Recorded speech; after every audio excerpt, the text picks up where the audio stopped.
Yo, what's going on, guys? It's me, Miranda, and today I'm bringing a different video. In the last vlog, we talked about the hurricane that's coming up, and in this one, I'm going to kind of talk about where it started at, where it's at now, and kind of my thought on it all, and what I'm doing personally to prepare for this hurricane.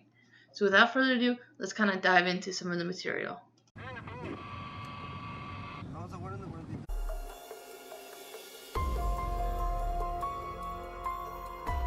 So guys, this page that you see right here is actually one of my local news stations.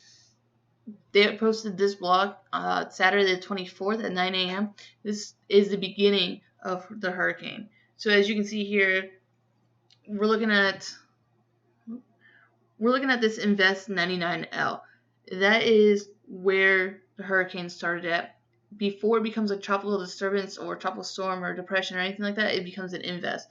Basically, they're going to be investigating it and watching it because it shows signs of developing.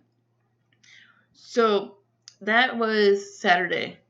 Now, as we move on throughout the day, on this, so we can see on this current blog that I pulled up, it's a 5 o'clock edition. It now upgraded from just an invest to a tropical storm. So basically, the winds are at 40 miles per hour. It's starting to have some form to it. There's slow rotations. The clouds are building up in columns, and it's just creating massive thunderstorms with the wind.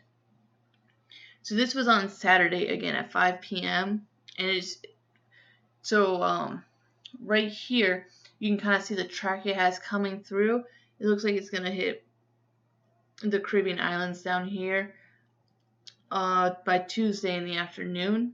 So Tuesday afternoon, that would have been on the 27th. They were projecting it to be in these Caribbean islands, Puerto Rico, and I don't really know them all, but Puerto Rico, the Dominican Republic in the middle of the week, and then they weren't expecting it to live beyond hitting those islands. This is why it's so important to kind of watch the weather in the news, but don't get caught up in it and worry about it too much too early. So I'm having issues pulling up all the vlogs from this hurricane on my local news station, so I just did a quick Google search, and here this Florida Today weather site is talking about possibly becoming a hurricane by Tuesday, and again you can still see this track going through. And the Barbados Islands actually issued a hurricane warning at this point. Again, this is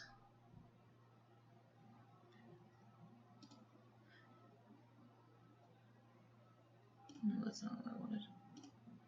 26.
So see, as you can see, this article is from August 27th. That's still talking about the hurricane's going to possibly hit Puerto Rico. And further into these days, we notice that it actually doesn't go to Puerto Rico at all. It misses it. I believe they get some rain. I don't know 100%. But you can see here that all these islands were under tropical storm warnings and tropical storm watches and hurricane watches, and really it completely missed that. Let's see if I can get an updated one. Okay, so this is a projection for the hurricane, and this is kind of where it's traveled from. So as you can see, it was on the eastern side of Puerto Rico, and now we're kind of coming up to the Bahamas, which it should hit Monday. Now, this projection has changed. It was actually supposed to make landfall Monday morning, early Monday morning. And now it's talking about not hitting it until Tuesday afternoon. And it's changed from so much. Look how much Florida is in here. And at first they had it coming across Palm Beach over to where I live in Fort Myers area, and then coming into the Gulf and heading up north. And now, before now, so it went from coming from Palm Beach to Fort Myers to hitting Palm Beach and kind of skirting up towards this Tampa area.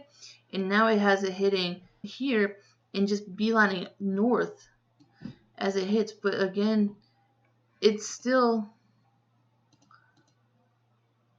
what, Friday, and it's not supposed to hit till Tuesday. It's 5 days out still, so it's so much time, and it's not moving fast. It's moving 9 miles an hour. So yeah, it's a hurricane, Category 3 hurricane right now. But really, it's just going to sit in this open water, and depending on the highs and lows, it's going to affect it in the water temperature. Now, there are no real mountainous areas. We do have the Bahamas here.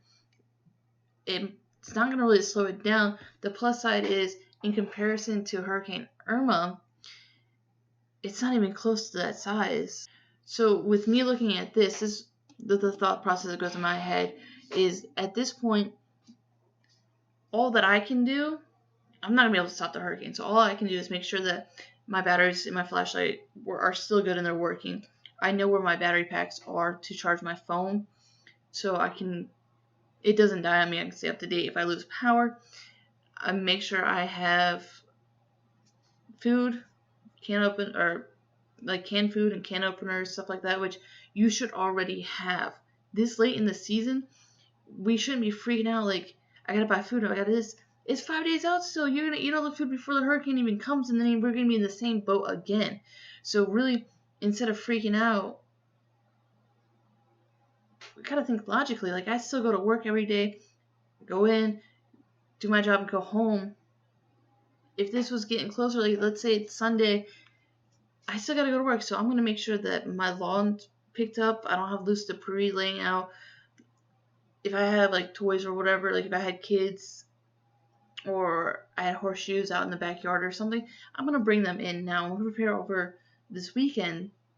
So kind of when Monday and Tuesday happens, it's not a big surprise for me. Sunday, if I had to board up my windows, I would board up my windows, but I'm in an apartment building. I don't know what we're going to be doing. So if I start freaking out, it's going to make everything else worse, and that's what's happening everywhere. There was a huge hit and run accident today in Fort Myers because everyone's freaking out. Everyone's in such a hurry to get gas, and guess what? Depending on your vehicle or whatever, you still need to get gas again by Tuesday if you're driving around getting all these supplies. Like, I was like, okay, cool, I heard about this hurricane, let me top off on my gas. I was at like half a tank. Let me fill up because it's going to get crazy again, and I know I can last 2 weeks on my gas tank. My vehicle, my brother's vehicle, we have gas. My mom got gas in her vehicle. We're good. We have water. I got some food. I'm not worried. My batteries work. All that stuff works. So it's just a waiting game now. So something more to add is, I'm sorry, if you're wondering why I keep looking over to the side, is I have my second monitor over there with this page on it bigger so I can see it. So these are all the spaghetti models, which is why that cone is so large around Florida, because it doesn't really know where it's going to go. So these are all spaghetti models of where it could possibly go, and it's kind of falling. This black one is where they have like kind of the middle, and I believe so each kind of like, obviously do not use this map to make decisions. They want you to listen to the news and the weather, whatever. But these are kind of different plots that different organizations have. And if you see this one right here that we're kind of following is the middle of the path that they have shown. Now with these spaghetti plots, one of the ones that's most accurate is actually the European model, which I'm not sure which one it is really. But as you can see, we have this one that comes up here, and then we have this one So it's kind of all over the place. So that's why we have this crazy cone that has all this covered, because we don't know really where it's going. And it's sitting here, 8 p.m. Friday, going 9 miles an hour. 9 miles an hour. That's like... So this storm is here Friday. It's moving 9 miles an hour this direction. So really, like I was saying, I'm going to have fun on my day off tomorrow, which is Saturday. Do whatever I want to do, get a haircut, whatever. And then Sunday morning, I'm going to go through, pick up my lanai, and if I have anything that I need to worry about, maybe take some pictures of my TVs, my laptop, write down everything I need to know in case something does happen. But I've already prepared as much as I can prepare. Like I told you guys, I've checked my batteries on my flashlights. My flashlights work. I have extra batteries if need be. I have a case of water. I wish I could get another case of water, because really I like to drink water, which I'm probably not be able to get. So I'm going to get a case of soda, because I like soda too. Maybe a Powerade, I don't know. I've got canned foods. I've got food in general, so I don't have to go shopping and deal with the mass hysteria right now. I've got a gas. The car, my gas is 3/4 full. I don't have to worry about that. The gas in my brother's vehicle is basically full. The gas in my mom's vehicle is full. We don't have to worry about that. I already talked to my mom. We have a plan for her in case the place she's staying at kind of gets a little shaky, weird, because her road's under construction, so we don't know if it's going to flood up, and she's got a lower lying house and the newer houses around her. So we have a plan of what we're going to be doing. And we were speaking, hey, Monday, but now since it's not supposed to make landfall until Tuesday, obviously the plan now gets pushed back. And even at work, I still have to go to work on Sunday. I still have to go to work on Monday. We don't know anything. Everything's still as usual.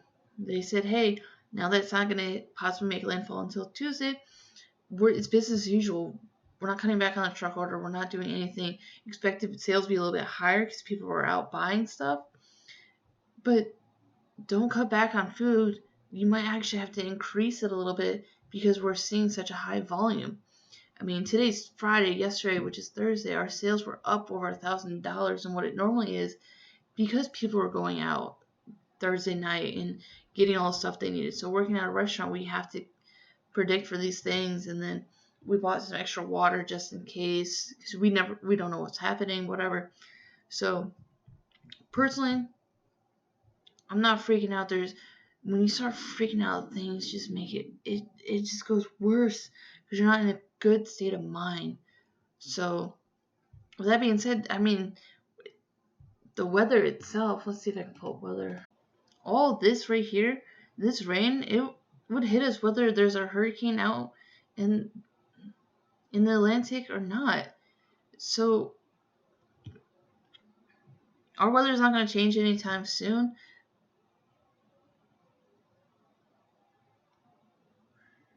On here, my 7-day forecast, it's going to rain again on Saturday. It probably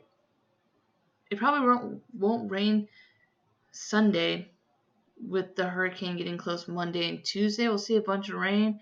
And then Wednesday and Thursday, it's just the leftovers. Because what's going to happen is, with the storm moving so slow, it's going to hit Florida, stall in Florida for a while, and just dissipate.